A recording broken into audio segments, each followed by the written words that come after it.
Good morning, good afternoon, good evening, wrestling fans. This is John Hoppe, and you're listening to the Wrestling Fans Incite live here on our FOPW network on X, as well as at Wrestling Fans Incite on our YouTube channel.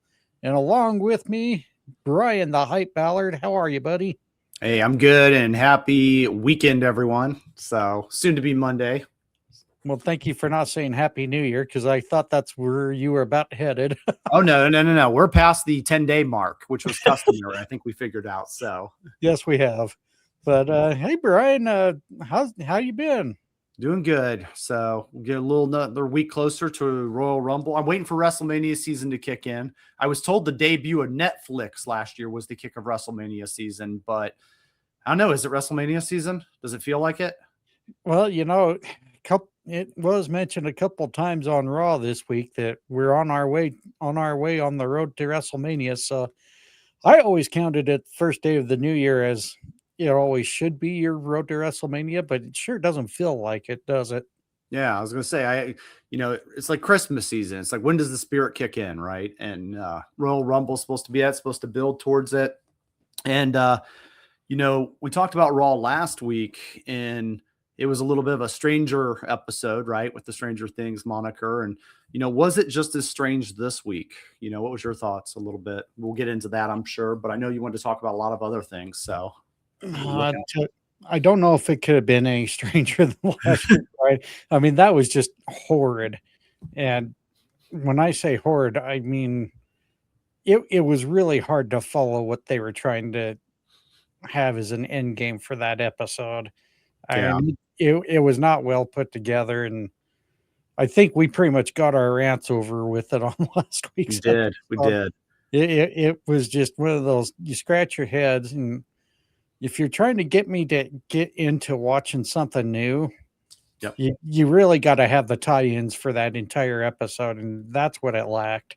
Yeah, it could have used the Yeti from WCW. That would have been a great tie-in, right? And it would have been really strange to have him come out, and we could have used some, maybe the what was that, Kevin Sullivan group over in WCW. The Dungeon of Doom. Dungeon of Doom. Thank you. We could have had some of that tie-in, right, with the shark, and so. Well, and that's where we also needed Tony Schiavone to say, what the hell is going on and who's on whose side? I'll never forget that when they had that really jumbled mess going on with the Dungeon of Doom and then against Hulk Hogan's alliance back then. It was just a mess. And I don't know. And speaking of messes, Bryan, there was another one this week. Unfortunately, it did not involve WWE, but it involved the new debut of TNA Impact going on to the AMC and the AMC Plus streamlined platform. And oh man, Bryan, you're a guy who's been in presentation for quite some time now. Yeah. And I have to rattle some things off that's really kind of scary, because as somebody who's watched TNA not as religiously as I used to, yeah, this was pretty universal on the IWC's feel for what was going on. And if you really want me to sum things up, and I'm sorry if I look away from my camera, folks, I'm not trying to be distracted, but I'm trying to read off some things that I've seen. And it's not very, like I said, it's not looking good already as the start for their new partnership. However, it's kind of 180 when I read some of these. One last thing about it too.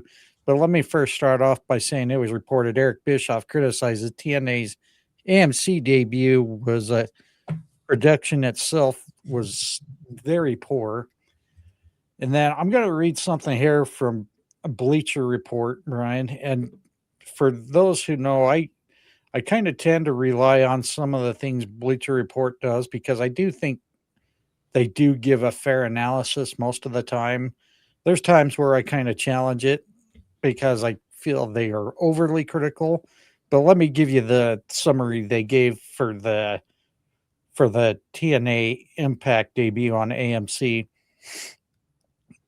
Coming from the Bleacher Report on their summary, for the first episode of TNA on AMC, the company decided to go light on the wrestling, which felt like the worst possible way to get wrestling fans to tune in. We only got 3 matches on the entire show. The 6-man tag felt rushed, and the women's tag title bout was messy, but the main event delivered some decent wrestling. TNA had 2 hours to give any lapsed fans who tuned in out of curiosity, and any new fans who were giving it a chance and a reason to keep coming back. And it felt like it failed, giving us a show worth coming back to. Packing so many ads into the show definitely hurt the flow. But even if the show was commercial free, it would have been underwhelming. TNA has a talented roster, but whoever put this episode together clearly didn't want to make that the main focus. And they gave this a grade C minus, which I almost kind of say maybe they were being a little too generous based off what you see a lot of the expert reviews give this. And I'm going to give one that kind of contradicts this because this one makes me laugh. AMC executives that attended TNA Impact premiere said to have been very happy with the show. Now, Brian, this is kind of concerning because AMC, and I don't know how experienced they are with wrestling shows. We don't know their feel for it. But for one, would you have ever guessed any wrestling being done on AMC platform whatsoever? Yeah, and let's go a little further. Let's dive a little further. Like, let's say how many live action sports are on AMC? Let's go further than that, right? When you think AMC in a traditional sense, I know what comes to mind. The show Mad Men. I think of Walking Dead. I think of those kind of shows that they really found their niche in, right? And they've really risen to popularity. And those are all like, not live shows. Those are closed production shows. And so, I would have to do some deep diving saying, is this the first time they've really tried to tackle projects like this, on this level? But, and the other question is, though, I do ask because TNA, this is not their first time doing a live, cable show. They have done this in the past. So are the same people involved, or is this a different crew involved that they're working with? So I'd say that is one question, because that does matter. Are we using more of AMC's people, or are we using more of a traditional TNA crew? But I would like to think we're using the same TNA people that have the same camera angles, the same spots. So there's the knowledge there. I would like to think they wouldn't switch it up and, use a different crew and stuff. But ultimately, I think it will come down to planning as well.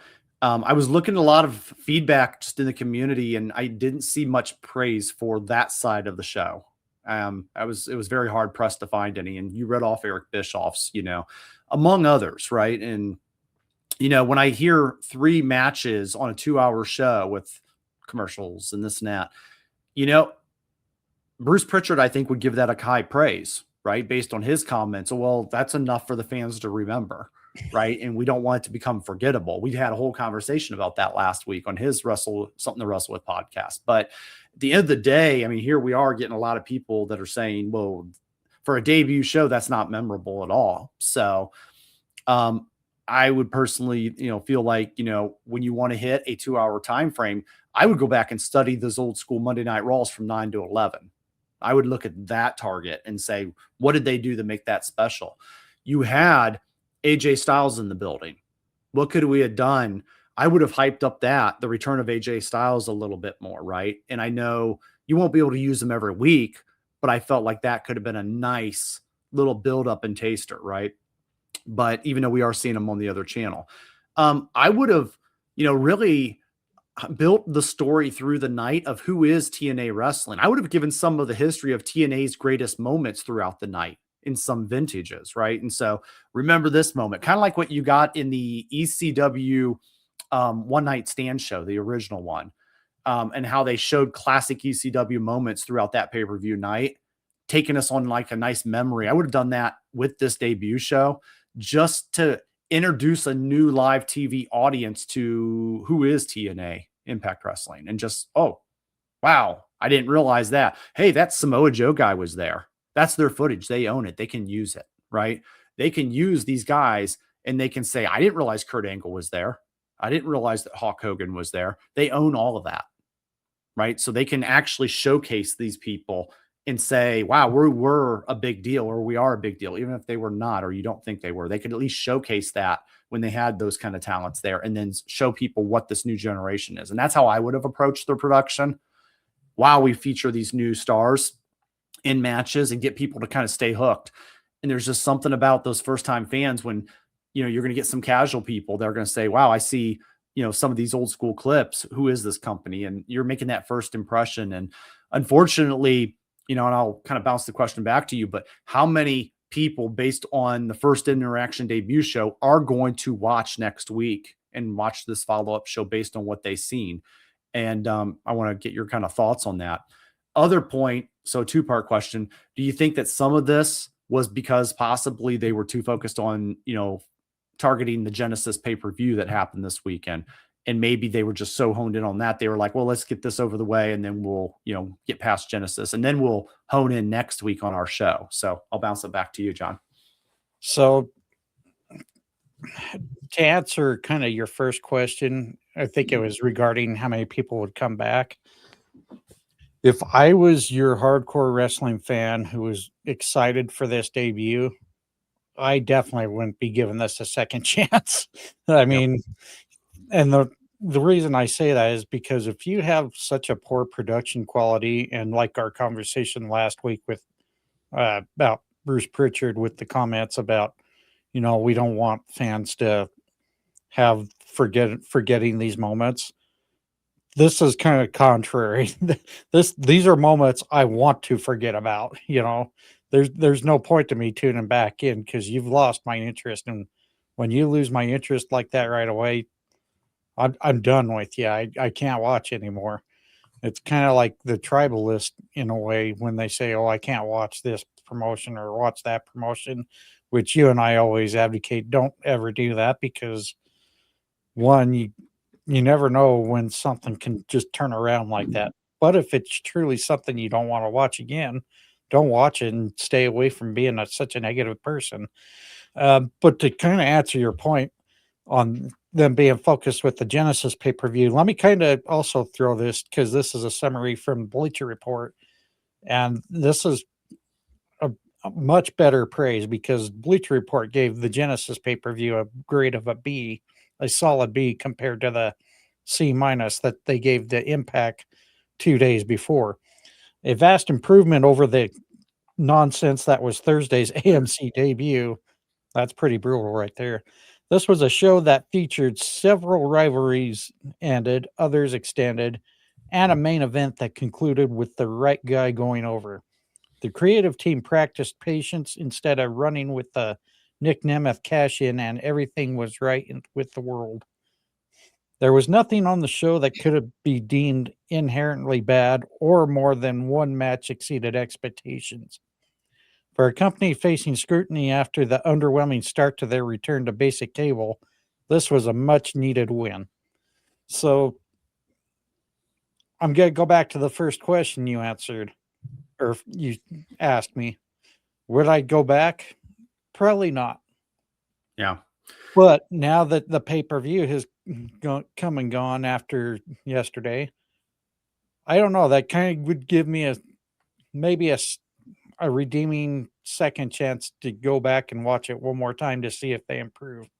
And, one of the biggest things you and I always really are very critical of WWE is they are so saturated with promos more than the wrestling content. And that does kind of irritate the wrestling era of what you and I were raised in because, you're definitely not getting your money's worth out of it for sure. Now, if TNA's goal was to be kind of WWE light, they definitely really failed on that because I don't even think WWE could have went that bad on that debut because everybody on that very first Netflix debut, I felt like they overperformed, but they haven't performed great since, And if you're going to bring a show to a new partner, you need to make that very outstanding. And unfortunately, they did not. But again, they were probably more focused on the Genesis pay-per-view, which was good. But if you were to tell me that episode of TNA Impact was supposed to help sell for Genesis, I there's no way I would have. Not as a casual fan. That would have been like, yeah, I'll just keep watching WWE and AEW.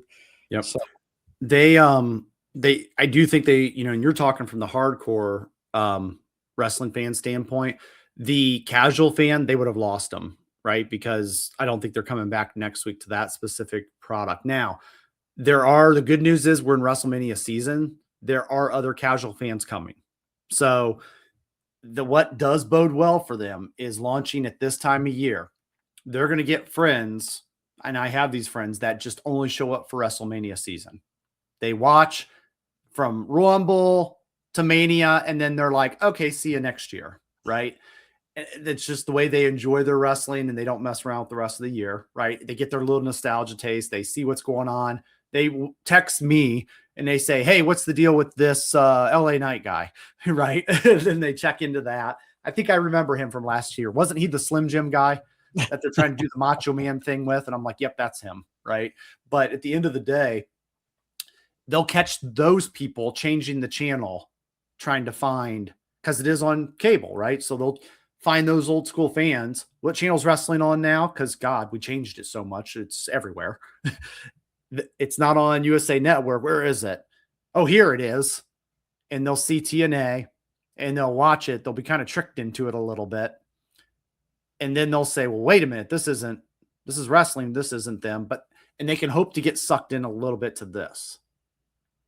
That's a good thing for them, I guess. But they got to bring it a little more if they want to keep them, because otherwise they're going to quickly realize it and they're not going to care about it and move ahead, right? But they do have a chance to suck some people in that are casually looking for WrestleMania season. So is it a handful of people? Yeah. Are they going to stick around? Well, no, because like I said, they're going to be gone come March, April, May, in that area. But yeah, and that's unfortunate. But here's the funny thing is with WrestleMania coming up, this is the right time to also try to, if they really want to keep those partnerships around, I don't think it would be bad to, get some different talent on the screen like they did last year. You had Joe Henry as a surprise to Randy Orton with the whole Kevin Owens being out due to injury. I'm hoping he'll be back very shortly here. But this is where I think maybe if they were smart, they would have had some of the NXT talent come aboard and get a little more invasive with the brand, so that they say, oh, here's these guys from this brand. You can catch them here. You got this guy here. You can catch him here. Get something a little more going, but always, be aware what's going to be in the viewer's eyes. And there may be a network battle there with that. So there could be, because I believe with NXT being on CW, AMC may not want to drive to CW. That's a good point. I didn't even think about that. Yeah, when you said that, they may not want to drive to CW, and CW may not want to drive to AMC. So it'll be interesting to see that partnership in the forward and how I don't know if they're going to push each other towards each other brand, but they just may say, oh, the TNA stars, oh, the NXT stars. But I don't know if we'll get, oh, you're going to catch them on Tuesday night on the CW network. Because I don't know if AMC will want that or vice versa. And that's going to be interesting, especially with NXT star Stax being the TNA International Champion. Yeah. And recently, just on Genesis, Zarya, who had to fill in, can't remember, Danny Luna because she was injured and was supposed to challenge for the TNA Knockouts Championship, and fortunately Zarya took her place, and that was actually one of Zarya's best singles matches to date. So it's going to be interesting to see where that partnership now goes with the whole AMC deal. Yeah. And I think it'll be still there. I just don't know if they'll cross promote and try to push traffic to each other in that aspect. All right. And speaking of cross promote, Brian, let's move on to the WWE side of things.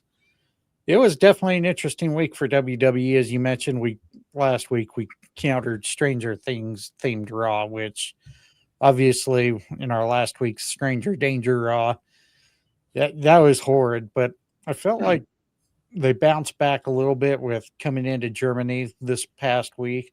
I thought we had a killer main event with AJ Styles in the Gunther main event. I mean, the funny ending right there with AJ saying Gunther tapped, the referee didn't see it. That definitely is going to kind of keep some eyes on that rivalry going forward. We've also seen Maxine Dupree kind of get a little more serious and help motivate Otis and Tozawa to challenge for the WWE World Tag Team Championships against the Usos. We also see the WWE Women's Tag Division now heating up with your new champions Rio now getting all these other teams to come forward. I feel like Raw did a better job trying to get eyes where it needs to in each different division of their product. Yeah, I would agree. It's weird because when I watched it, it was on, I was going through the motions, kind of like the week before when we were watching it. The main event was the only thing that really stuck in my mind after watching it a day later, right? And I was like, oh yeah, in the ending with Gunther and with AJ Styles. And that is the continuing into the next week. There wasn't much that I walked away with and said, this is must-see TV in the storyline that you're going to have to pay attention to going into next week, right? You could go into next week and you could probably watch the video package with anything they're needing to catch you up with, right? So if anybody's on a time crunch, I would honestly, for the last 2 weeks, I would say, you know what, just watch the main event of the last 2 weeks and you'll be good to go. And because the main events have actually both been good. I like the Braun Breaker main event the week before, and then in the CM Punk match. And then I also liked this Gunther AJ Styles match. And I almost wonder if they're going to do the same thing in Ireland next week or this week here on Raw with Finn Balor and CM Punk going in at it. And they foreshadowed that, right, in that match happening. So I almost wonder if, they're just trying to get through this overseas tour real quick. And I wonder if we're just not getting too much special. And we're just like, okay, let's give them a real nice main event. Give them something to cheer for. They got their hometown guy in a title shot. And then we can get out of here and get back to our programming where we can get down to business before the Rumble. And I feel like they're just going to book this Rumble a week out. And I feel like they're going to get past Saturday night's main event. That's going to be the quick match that they're almost obligated to do. I feel like that's where we're going now. And I feel like it's like the pesky little brother to them, right? Like take your little brother with you to the park. He can just play off to the side while you and your friends are hanging out, right? And then once they get past that, they got a week till Royal Rumble. And I feel like they're then going to really start hammering home Royal Rumble, the week out. And I know they know where they want to go, but man, I don't know if I don't like that they're not really building it up heavily, right? They're just kind of like going to throw it all at us the week before. So thoughts on it so far of what you're seeing, and are you kind of excited overall? Well, again, I thought it was a much better episode than last week because I do feel like they're kind of getting the focus back where they should on things that been semi-forgotten. One thing I do want to touch, there was one moment I do feel that everybody really should keep their eyes on, and that was the ending of the tag team match with Penta and Dragon Lee taking on the team of Bronson Reed and Austin Theory. And we saw that end in disqualification with Braun Breaker coming out and just spearing the hell out of Dragon Lee and then taking it out on Penta. And then we see Adam Pearce, probably the most animated ever, which he, got in confrontation with Braun Breaker, suspends him indefinitely. However, Paul Heyman made a good point at backstage after Adam Pearce throws Braun Breaker out. The big mistake you made, and Adam Pearce is thinking, what mistake did I make? And I wanted to call him Paul Bear, but it's Paul Heyman. Oh, yes. Yeah. Oh, yes. But Paul Heyman says, you put your hands on Braun Breaker first. So now this is really going to get interesting and heated up here because one, with the Royal Rumble coming up, you got Braun Breaker suspended indefinitely. Maybe this is giving Braun Breaker, some time off to maybe come into the Royal Rumble and get his revenge, and maybe that's who they're going to go with winning the Royal Rumble.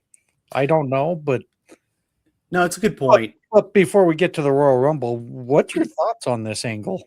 No, it's a good point, and it's slippery, sleazy Paul Heyman, right, in his little lawyer-like ways.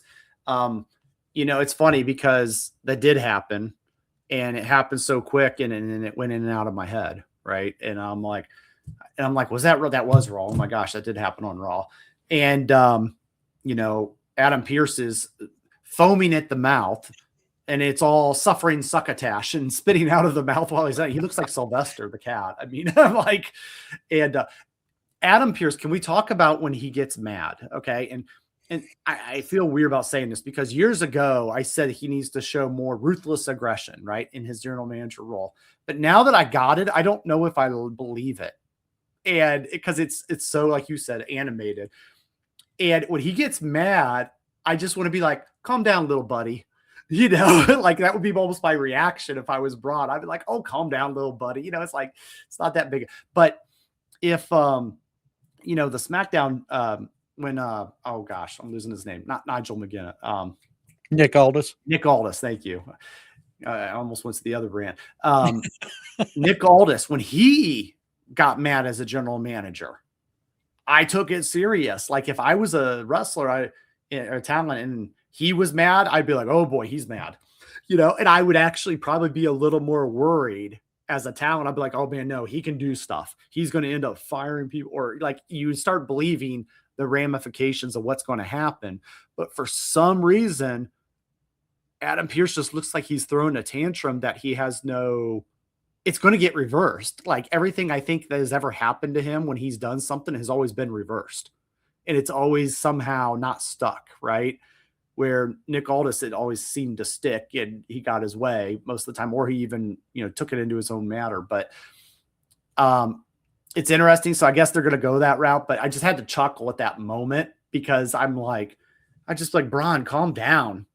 It's not going to stick. I almost would have said that if I was Paul. I was like, Paul, just go. Or if I would Braun, just go. It's not, he can't do anything. He's got no real power. We're going to call Triple H. It'll be fine. He can't do anything. We're just going to call the final boss, So like, I know you can't do that on TV, but at the end of the day, how much power does a GM have? And I know we're supposed to pretend they do, but I digress. The segment for TV purposes is going to play out in story. And I'm sure Paul will play his lawyer loophole ways. And then he'll get Braun reinstated, right? Probably just in time for the Royal Rumble. I actually like what you said. That'll be interesting. And man, can we do it the night of? I mean, I know we all expect him to be around, right? That might be fun to get him reinstated in the Rumble, and maybe be kind of fun to screw over Tozawa. I mean, because he got screwed over for IShowSpeed last year, right? You're right. I mean, I hate to do that to the poor guy from a human relations standpoint, but maybe that's his thing. Maybe that is his thing for the next few years, is how can we keep messing with this guy and making him lose his Royal Rumble spot until he eventually snaps. And maybe that's a character, story. That's our new Kofi Kingston. Yeah, the Kofi Kingston of guys that never get into the Rumble for whatever reason. And maybe he just finally snaps and it's a major Tozawa heel turn, right? So, I don't know. Overall, final thoughts on that one for you, No, I kind of like the direction you're going. I think that would be a killer thing to do, is the night of, hey, due to a technicality and like kind of like the back in the good old days with Jack Tunney. Yes. Where we had those reinstatements after so many times being requested. I think this is almost kind of like the modern day Jack Tunney angle they may go here. Yeah. Says, oh, well, I'm sorry, man. You were the last one to get your entrant paperwork in, so that means you're the last one out. Yep. You know, Yep. you turned in your form too late, for requesting entry. That would be yeah, for Otis. You were supposed to turn in my form. You didn't turn it in on time. Well, I told you I drop it off. That'd be kind of funny, oh dear. And Otis turned in his form just before he turned into Zawa's form, so he gets to stay in. There you go. I'm just making up stuff now, but Well, it's a good makeup though. So no, but hey, why don't we go ahead and let's go from something that I felt kind of got better, but it's now gotten into worse territory. And for those of you who watched Friday Night SmackDown, oh man, I kind of feel like you still get more matches out of your SmackDown, but I kind of feel like it was still a letdown because we're now with Drew McIntyre announcing that he had a small clause in his contract match with Cody Rhodes. Cody Rhodes was not able to get a rematch for the WWE Undisputed Championship. And Cody's already declared himself as as an entrant into the Royal Rumble. Looks like Jacob Fatu is going to end up following based off their little conversation they had in the ring during that episode. But we also now have a tournament.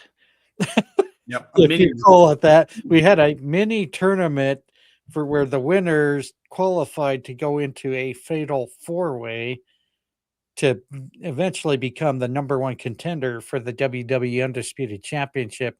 And I kind of find this funny, Brian, because here on Raw, we get Finn Ballard just flat out say, hey, you said you wanted to wrestle me. I'm your next contender. And we're going to do this in my hometown. And it's magically happened. But here on SmackDown, we got a tournament that how do you call this a tournament when it was really just match qualifiers to have one final match to determine your contender with four guys? One, can you really call that a tournament? But two, what's your overall thoughts on this? Yeah, okay, so let me start out and say I do like the fact that they acknowledged that Cody's rematch clause was null and void. It's those little things that I do want to applaud WWE for, because sometimes they didn't always do that. So I do want to give praise where it's deserved, because sometimes they would just be like, rematch clause, they'll figure it out, right? And I remember back when the rematch clause used to be every 30 days, or you'd have to do it within a certain time, right? And you would have to use your rematch clause immediately. Or remember when a champion you have to use to defend their title every 30 days? Yeah, and then you had to vacate it if you couldn't. Yeah, and so WWE tends to forget about these rules and things. So I'm glad they addressed a rematch. Nope, rematch clause due to this contract. It's so simple. It's an easy write-off, and it keeps things consistent. So I'm all about that. So good job on that. I want to kind of stop you there on that, Brian. Sorry. No, you're good. Here's the funny thing, and I don't know how many people remember this, but a few years ago, Triple H, I think it was Triple H or whoever was in charge at the time, took out the rematch clauses. Like, just because now you lose your championship, you don't get an automatic rematch. And it's funny how something like that, and I don't know if you recall that was made like, again, a few years ago, but it seems like WWE forgot they made that little stipulation, and they kind of let the rematches happen all of a sudden. But this one time, they're finally sticking with something that is kind of like those small little detail factors that you remember now.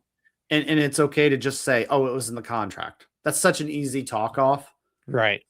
I mean, just do it if you have to each time, right? Just remind fans. You have to take them through the story and assume they don't know everything about every little detail. And it's your job to educate them on the path you want to take them on. So, so with that, I mean, this mini tournament, we've had it. And this is what I was talking about, where we have to get ourselves to Saturday night's main event, and we have to get that mini pay-per-view or PLE out of the way, right? And we have to do something for it because we're obligated, right? and that's going to be coming up here this next weekend. So I think that's them going to hit the mark on this, being able to say, hey, we did feature this. Just for everybody that's listening to, it is going to be on Peacock. I had to do some searching on that, and because I didn't know, and I was like, is this going to be on Peacock, or is this going to be on ESPN, or is this going to be on the USA Network, or is this going to be on, I don't know, Tubi TV? Or so I was like, where is this going to be? Because the Peacock deal is weird now. So it is going to be on Peacock next weekend. So just so anybody, save you guys some searching. But I do think that this is going to help check those balances. It gave them a night of programming. I don't know. I mean, I guess it just gave them another night to survive in their tour, right? So, and what are they going to follow up with next week? I mean, we're going to find out who the attacker was for, Jacob Fatu's and all that. I mean, are they going to address that at all? That's where I find the weird mystery with Jacob Fatu interfering in Cody and Drew's match. It's he attacks Drew, then attacks Cody, and then this week he goes after both of them. It's like, okay, one of these guys clearly was the attacker, or maybe what happened was Jacob Fatu got in the middle of something and both of them attacked him or something. Who knows? Yeah, and I would have liked them to address that a little more thoroughly. And that's Jacob saying, "Oh, I was attacked by Drew and I know it. Cody got in the way when I went to get my justice on Drew, and that's why I attacked him, because he got in my face. I wasn't even there for him.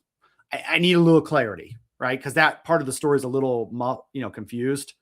So some of the best, attack or return stories, honestly, of 2025 was the Naomi one. That was very clearly defined in the chamber last year. I loved how they did that. Very clear, very concise. There was nobody that, was unclear on who Jade was attacking once she attacked. They all thought it was Liv, right? So, I mean, but it was very clear who she was going after. And now we're kind of in this weird, like, well, what, why? And so maybe they're going to address that on SmackDown this week. Maybe that's their plan, is to reveal a big aspect of the story. We don't know. I mean, that's maybe what they're thinking before Saturday. Maybe that's their hook going into Saturday night's main event. Maybe that's their way of, maybe they're going to give us a kind of a whodunit. I don't know. Maybe it's Austin Theory. Maybe it was the third masked man, and so yeah. Maybe it's Jericho. I think it's going to be interesting to see how they play it off. And yeah, as you mentioned, there could be a possibility we may not know until Saturday night's main event.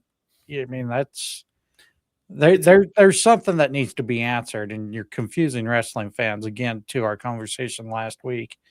Wrestling fans remember things, and I don't think you should discredit their memories, especially for this storyline, because this is one of the prime examples of, well, you can't just forget it after it's happened. Yep. And for quite some time. I would have liked to see the announcers at least address, right? Or just say, Jacob Fatu seems very confused. Is he mad at Cody, or is he who attacked? Put that question as a cliffhanger as we go off the air. Yeah. Wow. Is Jacob Fatu realigning with the bloodline? What's he doing? What's the story here? Leave us with a little cliffhanger. Who attacked? Who was the actual attacker? Folks, we got to go. We're out of airtime. See you next week on SmackDown. I mean, it's okay to do that. It's old school, but that's how you leave a nice little question, right? I mean, TV does it all the time. And, everybody likes it. It's worked since the old school days, even in all kinds of television shows. But we're just kind of sitting here in the dark going, and that's how people stop caring, or talking on a podcast about how it's confusing and dumb. And, we don't need that in the world. So yeah, we do enough of that as is. Right. But Bryan, now let's kind of get a little more into where this will more than likely end up, going into the Royal Rumble and some of our thoughts. Even though we're mostly as on the way to the road to WrestleMania, the first stop obviously is the Royal Rumble. And I feel like you and I have both mentioned already, they've already passed what's now seemed to be 3 weeks already, and we're like we're 2 weeks away from the Rumble, and it doesn't feel like we've been promoted very well, other than we know that Cody Rhodes is going to be one of the main entrants in the Rumble, hoping to win it for a third time, being the second person to try to do that. Unfortunately, I don't see Cody winning it this year based off some of the other things we're seeing, but you never know who or what can happen. Again, Will and I mentioned if we were to book it, we'd be booking LA Knight. You've kind of went a different direction. I did. I wanted Obafemi. That's me fantasy booking. Do I think Obafemi would win? No. But for fun, I would strike a rocket ship on him, and I would just let him smash CM Punk at Mania. Honestly, I would. And I would claim him Brock Lesnar style, like when he won King of the Ring and just went to SummerSlam. And I think he decimated, might have been, who was their champ at the time? I'm trying to think.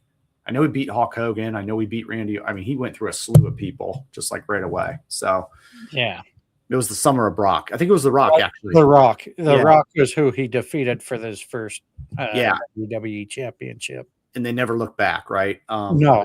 That would be me, just if you want to create a new young star that's you don't plan on going anywhere for a while. But that's a big, big order, though. So go ahead, though.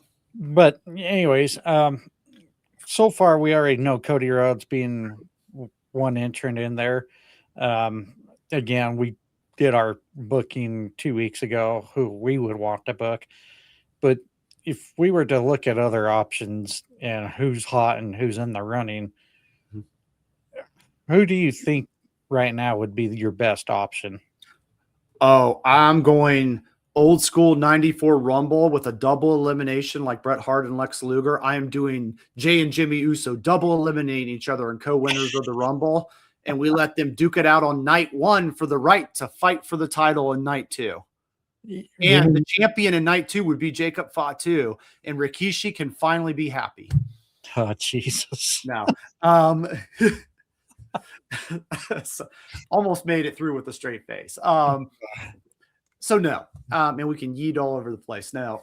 In all seriousness, oh man, it's so I love answering Rumble questions because they're so hard to predict, right? And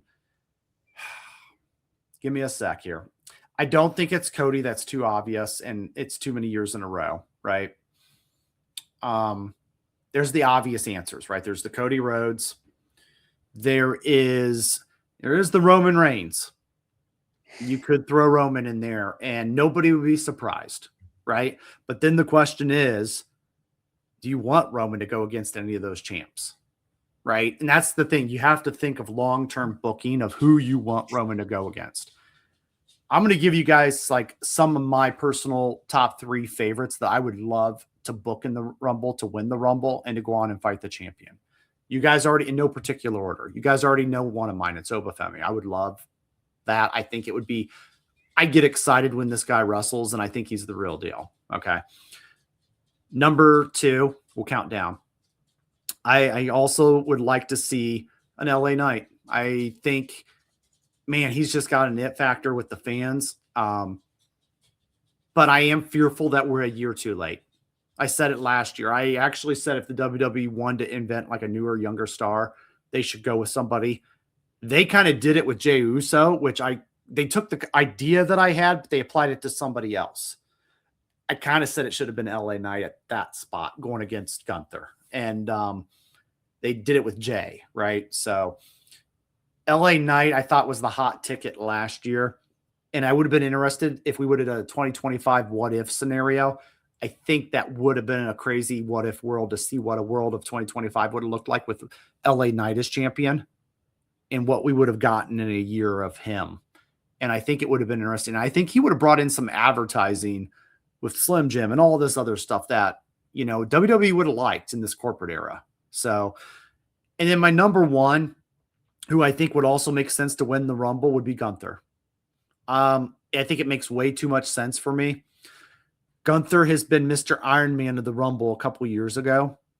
and people forget about that. And usually that's rewarded with a Royal Rumble win a couple years later. So Gunther right now is not a world champion. We're kind of forgetting that because he's coming off of a John Cena, main event type role and defeating John Cena. He also retired, Bill Goldberg in the same year. He retired Bill Goldberg and John Cena and, tapped him out and made him sleep in the same year and ended their careers.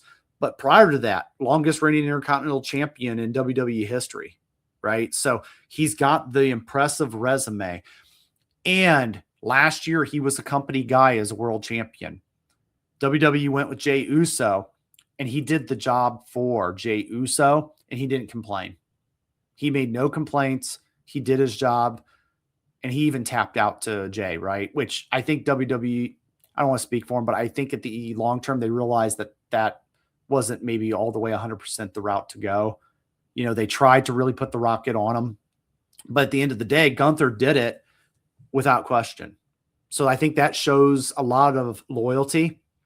And I think that's the kind of guy that the company can really get behind. And I think they course corrected in 2025 and they said, let's get back to you. You know what? We need to course correct and we need to get back to pushing you. We're going to start with Goldberg, and then we're going to go to Cena, and then we're going to let you win the Rumble, and then we're going to put you right back in that main event spot. And you know what? You're going to tap out CM Punk at the main event of WrestleMania, and you're going to be the new world champion. Or he could even tap out the other champion, whoever that may be. That might not be Drew McIntyre. He may tap out Cody Rhodes. He may tap out somebody else in the main event. But I think Gunther is my strongest candidate to win this Royal Rumble. And I think he's the one guy that nobody's talking about. And I think it's very well designed by WWE to kind of hide him in the background. And I think that's why they're pushing this AJ Styles feud very quickly, because they want to keep his momentum high and they want to get this feud out of the way. And then he kind of is done with AJ, and then he can move on, to something bigger. So. And that's very interesting because that's actually who I have slated next to LA Knight if I was booking. Is Gunther has been under the radar due to his business with, like you mentioned, Goldberg, John Cena. Now he's with AJ Styles, but yet nobody's really talked to him about possibly being in the Royal Rumble yet, which I think any wrestling fan right now would know he's got to be in it. There's no question about it. However, I do think he needs to get back that World Heavyweight Championship or whichever championship he wants to go for. Like you mentioned, the clause always states is the winner of the Royal Rumble gets to choose the championship they want to challenge for at the main event of WrestleMania. And again, I think the focus going back to him being the dominant pro wrestler in the sports entertainment world, I think that's what they need to go with. LA Knight, again, you mentioned missed opportunity. 2 years too late. I think right now with him still getting the amount of reaction he does out of the fans everywhere he goes, I'm not sure it's too late, but I do feel like they should have pulled the trigger on him a lot sooner. But if you're going to do it, this is the year to do it right now, especially with how hot he is. And I'm not quite sure where his merch sales are, but it seems like everywhere he goes, he's completely sold out. So that's something WWE really needs to look at and have a serious sit down to say, okay, we got to finally pull the trigger with this guy. He's got it all. And, if I was to have a third pick, I would find an NXT talent like Ofthe, like you mentioned, or somebody that is very believable. Don't know if I would say Javon Evans would be somebody that would be believable to win the Rumble yet. But, I think one of these Rumbles, you really need to have an NXT talent actually come in and just surprise the shit out of everyone and have them win it and be taken a little more serious. But as far as how that all ends up, we never know, because the Royal Rumble, it's always full of surprises. And I know there's got to be at least one big surprise. And, I hope they break the walls down with that surprise, if you catch where I'm going. Oh, Powerhouse Hobbs. Yeah, absolutely. Wow. Speaking of which, yeah, that's a very interesting thing. Powerhouse Hobbs, just after this past Saturday, the Ops end up dropping the Trios Championship to the team of Hangman Adam Page and Jet Speed. And I think a lot of that is due to the speculation now. It's not totally confirmed yet, but possibly Powerhouse Hobbs is going to be leaving AEW for WWE. What's your thoughts on that? It's going to be the unpopular opinion, but I don't think it's a big loss for AEW. And I know people are not going to agree with that, but I don't think AEW is going to really miss the effect of Powerhouse Hobbs they had on their programming. I think it's just going to be business as usual for them. Would they like to keep him? Sure, right? He's been around for a while, but I don't think it's going to really matter to them in the long run. I don't think he was an impact player for them. WWE is going to get another big guy, and they know how to train big guys. And I think, they'll bring them in. But the question is what are they really going to do with them? Right. I asked that same question is because what have they done with Rusev since they brought him back? What have Yeah, they done? What are they going to do with him? I mean, that's my question. He is younger, but that's my overall thought right there. and that's very frustrating to see how WWE tried so hard to bring Rusev back, and it's kind of like, okay, you're not treating him any different than what AEW did. So I kind of feel like it was like a wasted spot on the roster just to bring him back, and that's not a discredit to Rusev. So Yep. cool down, folks. It's not an insult. It's just. But is it a validation that it didn't work out in WWE or it didn't work out in AEW? It's the same person. That's the only common denominator. It's the same person that was in that locker room that's now in this locker room, and it's not working in either place. Right. It's almost like he needs a refresh, but So at what point does a refresh work for him too, yep. That's very challenging. And sorry, we kind of changed the subject there. We Yeah. didn't mean to, but yeah, that's a bit of interesting news because yeah, you never know. We could possibly see Hobbs in Royal Rumble, but I doubt it due to, I'm sure, some contract technicalities. You Do you never think know. is it a big loss for AEW though? Your opinion? I don't think so because I think AEW have enough big men as is that I kind of feel like both companies are so oversaturated with talent that it's not going to be a big loss. And also something that wrestling fans really need to understand, it's never a bad thing for a talent to jump to a different promotion either to freshen up. Look what happened with Mariah May into WWE transforming to Blake Monroe. And I know a lot of AEW diehards are going to criticize me for that, but I think it's been where Mariah May worked on herself so well in AEW and got herself into more of the US fans' eyes, moving her to the WWE, the bigger stage. I truly feel that's where her end goal was, and she's done a really fantastic job so far. Even though it's just a name change, but it's a similar gimmick. Well, and you bring up a good point, right? You compare Mariah May to Powerhouse Hobbs, right?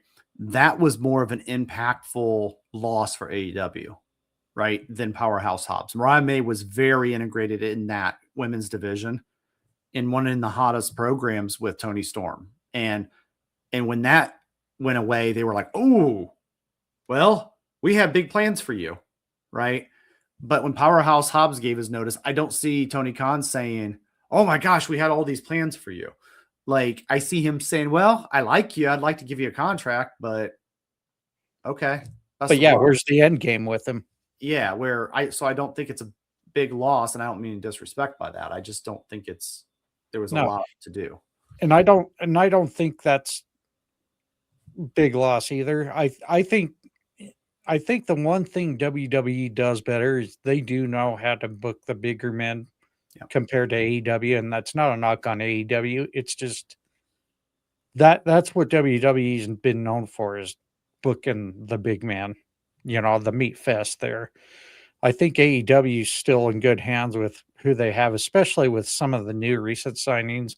They brought on the Rascals, minus Trey Miguel. Unfortunately, due to some personal private issues, Trey Miguel, he did sign an AEW contract, but was released of it due to his request.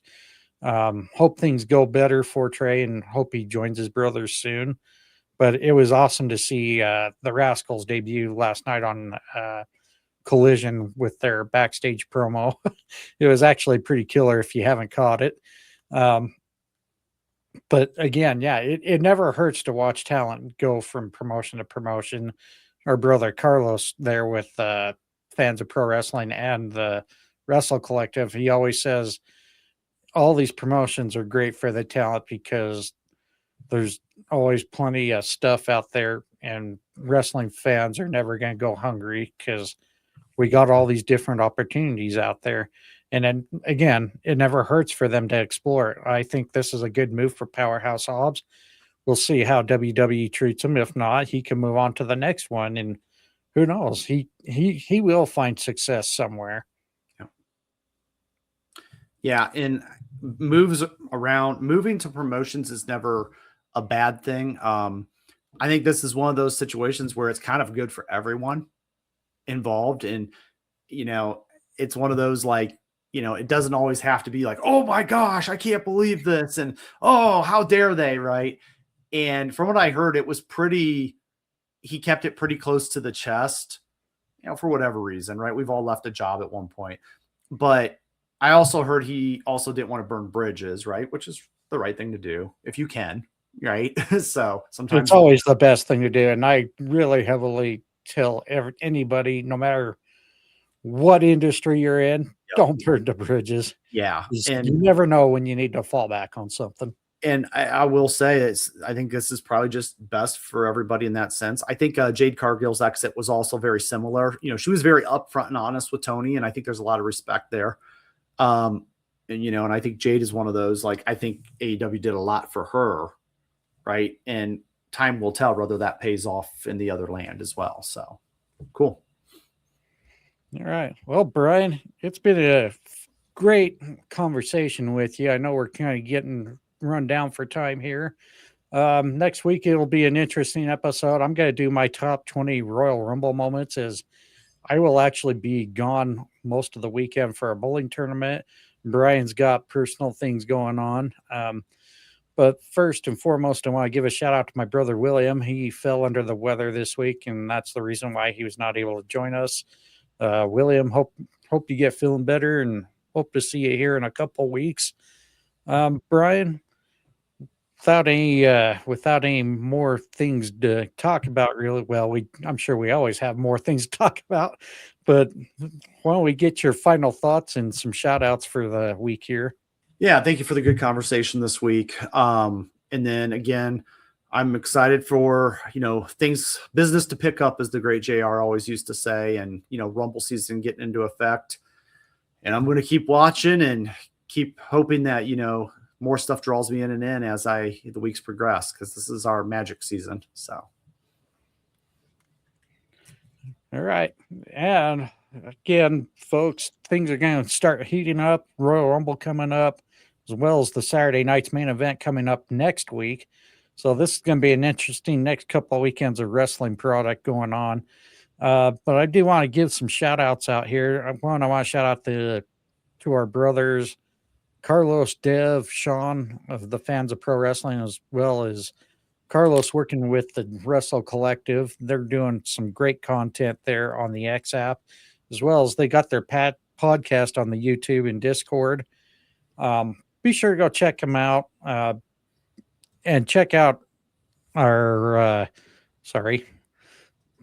be sure to go check us out on the X app, me at WFI Pod, and the Fans of Pro Wrestling Network, FOPW Network. William, you can catch him at William Hoppe 8. Takes him about a couple of years to catch you. Brian? At the Brian Adkins. And we also have a community on the X app. Just be sure to go check out my profile at WFI Pod or the Fans of Pro Wrestling Network account, the FOPW Network. It's right there, spotlighted in our profile. You do have to request to join now, but it's easy as long as you're not a bot. You're in pretty much, and that your timeline shows that you are a wrestling fan. Also, join us during the week for the X Space, as I mentioned, for Carlos with the Wrestle Collective. Go visit his account at C to the LOS 77 or Conquer the No, or you can check out at DUBC Worldwide, the Wrestle Collective account. You'll see all of their content being published during the week. And be sure to follow Bryan's YouTube channel. Bryan?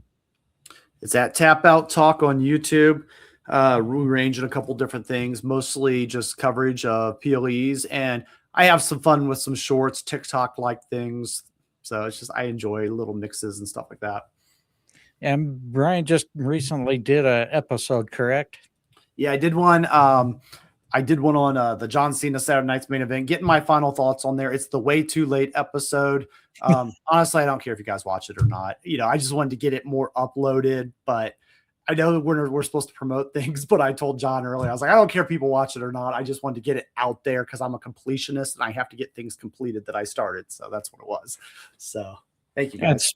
And speaking of which, we do thank you for watching this, or if you listen later on our favorite platforms, whether it's Spotify, Apple Podcasts, Good Pods, iHeartRadio, or wherever you like to listen to your favorite podcast from. Thank you for always tuning in, listening, or even watching us. Also, just to let you know, we have a group chat on the X app at the Fans of Pro Wrestling. Just get with me, Carlos O'Brien, how to join in. Not very hard. Just don't be a knucklehead. That's all we ask. Shout outs. I still want to give some more out there. One to the Wager Wire family. We appreciate each and every one of you. I know you guys got a lot of great content out there. And if you're into sports betting or like to do parlays, be sure to go check out at Wager Wire on X, and be sure to give them some love too during their X spaces. Lots of great content from football to baseball to even, good Lord, hockey. It's pretty hard to get that out, especially when I just recently became a real big hockey fan. Also, big shout out to Fan in the Van podcast, Steel and Till Talk Pod, 1420 Sports Bar Podcast, Brutally Honest Sports, Two Dudes Sports News, Brutally Honest Sports, In a Pickle Pod, Visit Vegas Places with Coil, Nate's Daily Wager, and I think that's going to finally do my end. Bryan, I wish you a great couple of weeks here. I know we plan to touch base here to get another episode together. Definitely. Probably be a couple of weeks out. So I will announce that here on the next recording that should air live next Sunday at 9 p.m. Eastern time. So without any further ado, we wish you a great night, a great week, and we'll catch you next time.